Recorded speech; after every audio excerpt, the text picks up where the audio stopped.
Pourquoi les femmes disparaissent-elles de la famille, laissant leur mari dans l'incompréhension? Dans cette vidéo, nous parlerons des raisons pour lesquelles une femme peut décider de quitter sa famille, de rompre, apparemment sans avoir de bonnes raisons pour cela. Alors aujourd'hui, nous allons parler de ces raisons valables. Et la première raison est l'épuisement émotionnel et la fatigue. Si une femme se consacre entièrement à sa famille, son mari, ses enfants, à certaines tâches ménagères, et en fait les femmes du monde moderne assument beaucoup de responsabilités, une femme travaille comme un homme et subvient aux besoins financiers de la famille. En plus, elle s'occupe des enfants, en plus elle s'occupe de la maison, et souvent la maison est un lieu, disons, de deuxième travail pour une femme, c'est-à-dire qu'elle revient d'un travail, commence à cuisiner, à nettoyer, à faire la lessive, et peut-être encore d'autres tâches ménagères, et à un moment donné, la femme se sent vidée. Et ici, c'est important de savoir comment un homme se comporte à vos côtés. C'est-à-dire que si un homme comprend qu'une femme a besoin d'aide, il la prend, elle doit s'imposer certaines responsabilités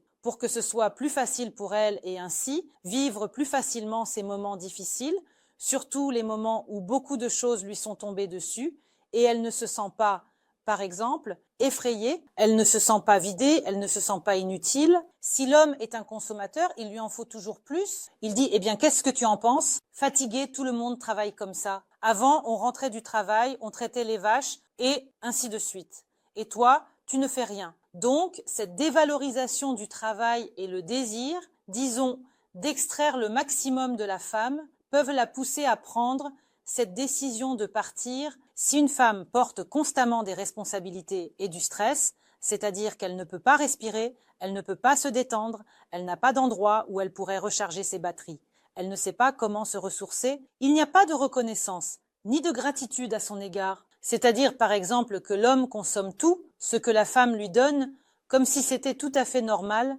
Les enfants, par exemple, aussi, elle ne ressent aucune gratitude et elle comprend que ses forces sont à bout, mais elle fait tout cela comme si c'était en vain et personne ne le voit. Et en principe, cela ne semble nécessaire ni important pour personne et c'est un constant auto-renoncement. Quand elle a envie de quelque chose, elle pense « non, il faut s'occuper des enfants, il faut s'occuper de la famille, il faut s'occuper du mari » et à un moment donné, la femme se sent vide, elle a tout donné, elle a tout sacrifié et il ne lui reste plus rien à donner parce qu'elle ne s'est pas remplie elle-même. Elle n'a rien fait pour elle-même, quelque chose de plaisant par exemple, elle s'est renoncée et maintenant pour elle, quitter la famille, c'est comme se sauver parce qu'elle se sent tellement vidée et que la vie lui semble tellement inintéressante qu'elle tombe dans une profonde dépression et à ce moment-là, la femme, pour se sauver, peut décider de partir. La deuxième raison des problèmes dans la relation avec le mari, et c'est une raison fréquente pour laquelle une femme part, elle ne veut pas se sentir utilisée, elle ne veut pas avoir l'impression de tout porter sur ses épaules et elle peut prendre cette décision de partir, par exemple, en raison d'un manque de compréhension au sein de la famille. Si une femme se sent seule dans sa famille, elle donne beaucoup, elle s'investit, mais elle comprend qu'elle n'est pas soutenue dans des situations difficiles, qu'on ne lui rend pas ce qu'elle donne, elle se sent seule. Elle a l'impression d'être toute seule. En réalité, il n'y a pas de soutien, pas d'attention, pas de sentiment. En ce qui concerne la romance, peut-être celle dont elle rêve, ses besoins semblent ne pas être entendus. Le mari est là, quelque part, c'est-à-dire à proximité. Mais on dirait qu'il est loin, et ce sentiment d'isolement intérieur pousse souvent à prendre la décision de quitter la famille. Ensuite, il y a l'absence de dialogue et de résolution des problèmes, c'est-à-dire par exemple qu'une femme dit « disons qu'on a un problème, parlons-en », et l'homme se détourne puis dit « je ne veux pas, laissez-moi tranquille avec vos problèmes ». Et que se passe-t-il ? Les problèmes non résolus s'accumulent. 1, 2, 3, le niveau de tension dans la famille augmente. Car si certains problèmes ne sont pas résolus, alors, naturellement, ils n'augmenteront pas. Mais c'est la même chose que de ne pas faire le ménage chez soi. Si on ne nettoie pas pendant 1, 2, 3 semaines, c'est pareil dans les relations. Si on ne résout pas tous les problèmes dans la famille au fur et à mesure qu'ils se présentent, alors ils s'accumulent et il se passe ce qui se passe. Il peut y avoir une explosion. Par exemple, une femme a accumulé en elle.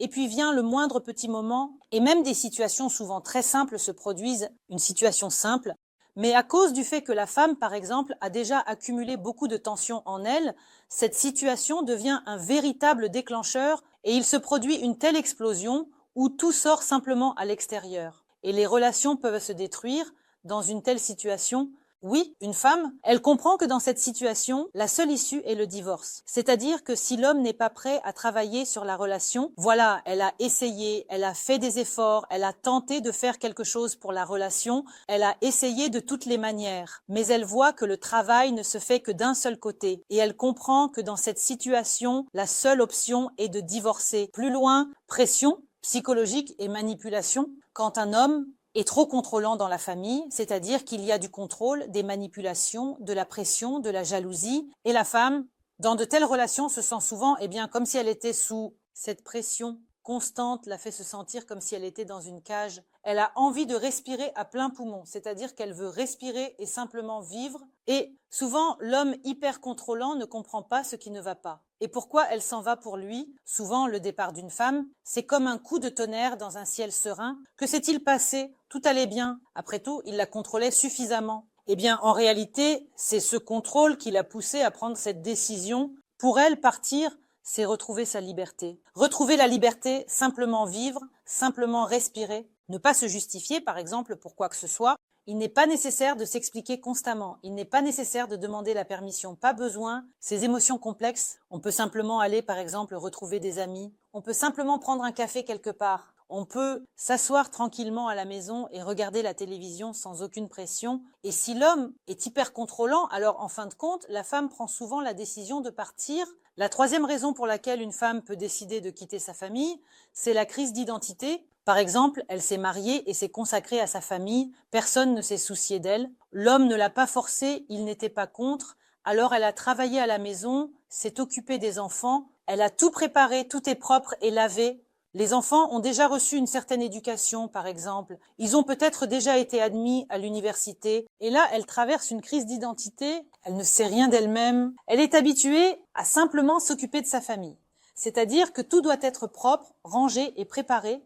Mais qui est-elle vraiment? Elle comprend qu'elle ne s'est pas réalisée, qu'elle n'a rien fait pour elle-même, pour sa propre réalisation. Et à ce moment-là, il peut se produire une prise de conscience qu'elle doit sortir de la famille pour se retrouver. Et là, elle sera très mécontente de sa vie. L'homme peut souvent ne pas comprendre du tout ce qui se passe. C'est-à-dire que tout allait bien, elle était satisfaite, elle restait à la maison, cuisinait, tout était bien, confortable. Et là, elle prend la décision de partir. Et pour lui, cela peut être comme un coup de tonnerre dans un ciel dégagé. Et ici, les rêves et objectifs non réalisés, c'est comme une source de conflit intérieur, c'est-à-dire qu'elle a peut-être rêvé de quelque chose pendant qu'elle s'occupait des enfants et de la maison. Peut-être qu'elle voulait faire quelque chose, s'occuper de quelque chose. Peut-être qu'elle voulait faire quelque chose pour elle-même. Mais elle disait toujours non, non, non, ma famille et mes enfants sont plus importants. Voilà, elle se refusait à elle-même. Et à un moment donné, tout cela s'est accumulé. Et la femme ressent un mécontentement par rapport à sa propre vie.